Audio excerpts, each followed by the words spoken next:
Still active right up until the late 19th century.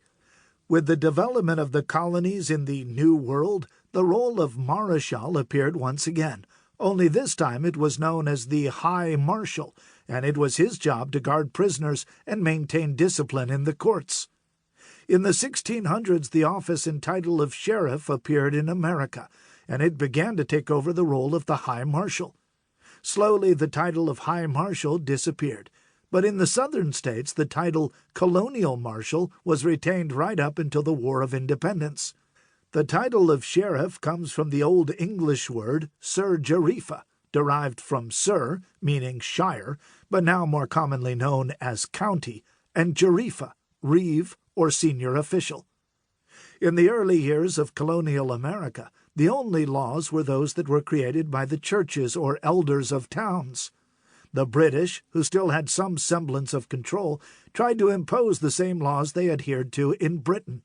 The colonials, however, had different ideas, and as they moved away from the coastal towns and into the virgin territories beyond, they tended to ignore some of the British laws and replace them with their own.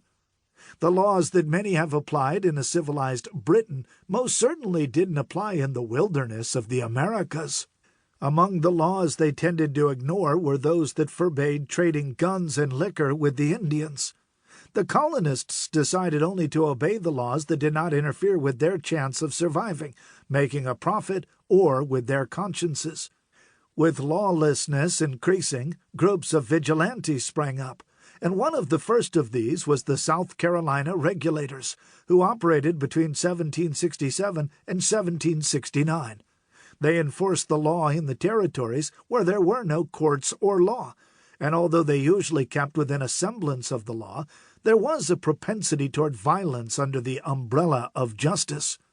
In the larger cities that were springing up, the subject of law and order became a major issue with politicians, and steps were taken to safeguard the citizens by introducing night patrols of law enforcement officers. In New York, this became known as the Rattle Watch, after the rattles carried by the officers to warn other officers if they were in trouble. The need for law and order increased as the population expanded, and as the territories that needed policing got larger, more and more peace officers were required. Then, in 1789, the first of the U.S. Marshals appeared. In 1789, there were 15 districts with a marshal in each. By 1801, there were 22 states. And by 1850, there were 21 states and 4 enormous territories, each of the latter having 3 to 4 marshals. In an effort to raise the status of the marshals and their deputies, Congress, in May 1792, passed a law stating that U.S. Marshals had the same powers in each state as those of the sheriffs in their districts. Some years later, another law was passed that stated that although the federal marshals had to conform to common law, they were not required to conform to the duties of the sheriff. This, in effect, gave the marshals powers to enforce the law throughout their state, whereas the sheriff was confined to his district. The first U.S. Marshal to be appointed was Robert Forsyth, and just 5 years after his appointment, he became the first marshal to be killed. He was to be the first of over 400 marshals to die in the line of duty over the next 200 years.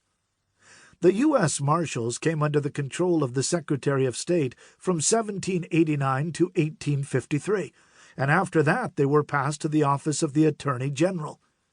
Control of the marshals was a mixed bag.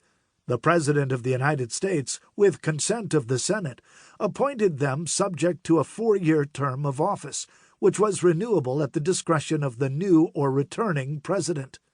Deputy U.S. Marshals were appointed and paid for by the U.S. Marshal in the district in which they served. In 1844, problems arose when some of the federal judges questioned whether or not the deputy marshals had the same legal powers as officers of the court. They argued that the marshals, not the courts, employed the deputies, so the validity of their powers became questionable. The problem was resolved when the Attorney General at the time, John Nelson, ruled that when the deputies took their oath of office, it automatically made them officers of the court. The marshals were paid by Congress, but worked under the direction of federal judges.